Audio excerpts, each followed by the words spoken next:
tema do nosso vídeo vai ser como superar as crises, né? Durante toda a nossa vida, nós enfrentamos crises de várias naturezas, né? Então a Bíblia, ela nos dá os meios pelos quais podemos vencer essas crises, né? Eu sei o quanto é difícil um combate, né, espiritual, um combate físico mesmo, um combate financeiro, mas é possível vencê-las, todas elas. Vamos falar aqui de alguns conselhos para que você não seja derrotado. Isso aí nós vamos tirar do livro de Juízes, no capítulo 14.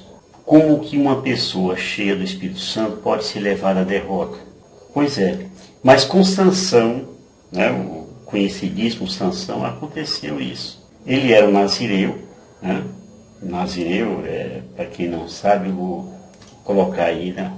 É relativo a um judeu asceta que consagra a sua vida a Deus. Esse nome vem do latim nazareus, né? E do hebraico nazir, ou seja, nazir consagrado. Pois bem, o Espírito Santo estava com Sansão enquanto ele obedecia ao Senhor. Ele matou o filisteu com queixada de jumento, queimou searas de 300 raposas amarradas pela cauda, né? E outras grandes coisas, né, que ele fazia porque Deus estava com ele, porque ele obedecia a Deus. Porém, Sansão deu vários passos para a derrota. Fez umas bobagens, né? Vamos lembrar de algumas delas. O primeiro passo, ele não valorizou seu pacto com Deus, que era alicerçado em 4 pilares. Que pilares eram estes? A obediência, a santidade, a fidelidade e a comunhão. Sansão falhou nesses quatro pilares. O segundo passo, Sansão fez amizades com gente perigosa e que não tinha qualquer compromisso com Deus. Ou seja, ele se aproximou dos filisteus. E o terceiro passo, ele se apaixonou por uma mulher que era da origem dos seus inimigos. Era uma filisteia. Aí então, Sansão, nesse caso, confundiu o amor com paixão, né? Eu sei que aquele que tinha todos os poderes assim sobre-humanos, de repente foi retirado porque ele fez bobagem. Então vamos falar aqui como você pode superar as suas crises. Nós vamos ler Romanos 8, 28, o que diz? Aliás, sabemos que todas as coisas concorrem para o bem daqueles que amam a Deus, daqueles que são os eleitos segundo os seus desígnios. Então, não podemos aceitar de que nada do que passamos esteja fora do controle de Deus. Pode até fugir do nosso controle, mas nunca fugirá do controle de Deus. Uma crise pessoal ou familiar, ela pode ser uma grande oportunidade para que ocorra um milagre na sua vida, na nossa vida. Você entendeu isso? Às vezes, nós nos sentimos cansados, né, por causa de nossas dificuldades e até esquecemos de que elas podem ser treinamentos de Deus para a nossa resiliência. E então, está tudo aparentemente fora de controle na sua vida? Os problemas no meio de nossa família são enormes? São grandes demais, você acha? Os negócios da família estão em frangalhos? O inimigo está me perseguindo? Ou está nos perseguindo? Então, nós não devemos permitir que isso desmorone completamente, porque tudo está sob o controle de Deus.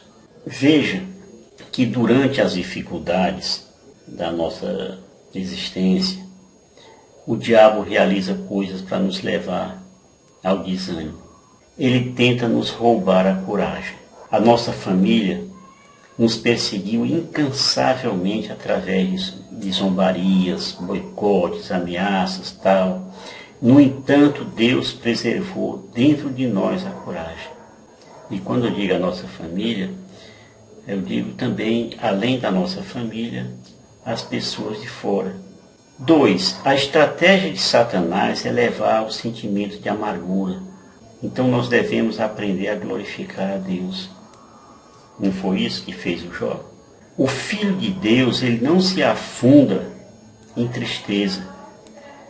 Nós estamos assentados em regiões espirituais, onde o sobrenatural de Deus atua sobre ele. Nessas regiões, Satanás não tem poder. 3. O diabo, para nos levar ao desânimo, ele rouba a nossa ousadia, a nossa capacidade de empreender, de semear, de ter propósitos. Ou seja, resumindo, o diabo quer nos roubar a nossa coragem e termina roubando mesmo, se a gente deixar. Vamos ter um tópico aqui, me libertando do cerco do inimigo. Em Êxodo, no capítulo 14, no versículo 10, a gente lê: aproximando-se o faraó, os israelitas, ao levantarem os olhos, né? Ao levantarem os olhos para ver o quê? Será que foi para ver o que vemos muitos de nós quando também estamos cercados de problemas? Os filhos de Israel levantaram os olhos só para ver os inimigos chegando, vindos lá de longe. As montanhas de um lado, de outro, ele via tudo isso como um empecilho, como uma dificuldade, um mar vermelho pela frente. Eles esqueceram totalmente do imenso poder de Deus. Só viram as dificuldades. Só levantamos os olhos para ver as adversidades, a fúria do inimigo, as derrotas. E Deus? Não levantamos os olhos para Ele? Esquecemos de ver que Deus está acima das adversidades, das montanhas, do imenso mar, não é? Muitas vezes a gente entra nessa onda aí. A gente esquece, como aquele povo lá naquela época esqueceu, que Deus estava acima do faraó, dos seus carros, dos seus cavaleiros. Tanto é que afundaram tudo, morreram tudo afogado. É verdade, tem gente que enfatiza mais as proezas do diabo do que o poder de Deus. Isso a gente vê com muitos pregadorzinhos que começam a pregar, ele dá mais valor ao poder de Satanás do que o poder de Deus. Devemos tirar os olhos das adversidades e fixar somente na grandeza do nosso Senhor. Vamos fixar um pouco mais no poder de Deus. Perdemos mais tempo em descrever o tamanho do inimigo do que em considerar o tamanho daquele que está em nós e é maior do que o inimigo. É o que diz a primeira carta de João, no capítulo 4, versículo 4. No primeiro livro de Samuel, no capítulo 17, no versículo de 4 a 7, está dito lá: vemos como foi descrito Golias e perceberemos que nenhuma expressão se usou para descrever o tamanho da força do Deus de Israel. Lá nesse livro de Samuel, está dito lá nos versículos 4 e 5. Saiu do acampamento dos filisteus um campeão chamado Golias de Gete, cujo talhe era de 6 côvados e 1 palmo. Esse 6 côvados e 1 palmo, para quem não sabe, significa quase 3 metros de altura. Aí ainda para aumentar o poder de Golias, né, dizia lá, trazia na cabeça um capacete de bronze e no corpo uma couraça de escamas, cujo peso era de 5.000 ciclos de bronze. Então, se você não sabe o que é isso, 5.000 ciclos de bronze equivale a 60 quilos. Você imagina um homem desse, só no capacete de 60 quilos. Ah, meu Deus. Aí estava todo mundo medroso e ele lá afrontando todo mundo. Aí chegou o Davi, um molequinho pequenininho, que vinha trazer comida lá para os irmãos dele. Aí viu aquela arrumação. Aí o Davi disse para ele: tu vens contra mim com espada, lança e escudo. Eu, porém, vou contra ti em nome do Senhor dos Exércitos, do Deus das fileiras de Israel, que tu insultastes. Olha aí a diferença. Para quem toma posse do poder de Deus. Mas voltando um pouco. Quando Israel viu-se encurralado naquela perseguição lá do faraó, Moisés exerceu a sua fé e disse lá para a turma: não temais. Tende ânimo e vereis a salvação que o Senhor vai operar em nosso favor. Os egípcios que hoje vedes, não os tornareis a ver jamais. O Senhor combaterá por vós. Quanto a vós, nada tereis a fazer. Êxodo, no capítulo 14, versículo 13 a 14. Entendeu? Ele vacilou na fé e o Senhor repreendeu ele. Naquela hora lá, Deus disse para Moisés, por que clamas a mim? Dize aos filhos de Israel que marchem. Foi preciso que Deus dissesse isso para Moisés, para encorajar ele, para ele dominar o pessoal. E aí eles foram, passaram a pé enxuto pelo mar, e quando os outros foram atrás, pronto, morreu tudo afogado. Então, às vezes, irmãos, os grupos, né, os grupos de oração, de evangelho, seja o que for, eles ficam fechados entre quatro paredes, quando deveriam também gritar, partir para cima e tentar conquistar a vitória.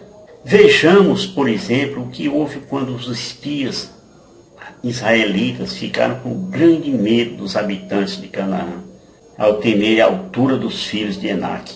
Você lembra dessa passagem, né? Está em Números 13, no versículo 27 a 29.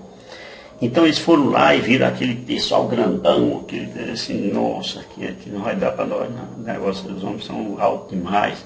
Então foi preciso que Josué e Caleb tomassem a frente daquele pessoal que estava já todo se tremendo de medo, para reagir. E sejamos, gente, na nossa vida como um Josué, como um Caleb, né, que sabe que quem está por trás, a vitória é de Deus. Deus sempre estará por perto, né, quando colocamos nele a nossa confiança. E foi assim que eles disseram para aquela turma todinha que estava tremendo de medo. Vamos e apoderemos-nos da terra, porque podemos conquistá-la. É isso. Quando deixamos de olhar ou então ficar medindo o inimigo e depositamos a nossa fé na superioridade e no poder infinito de nosso Deus, o cerco está quebrado.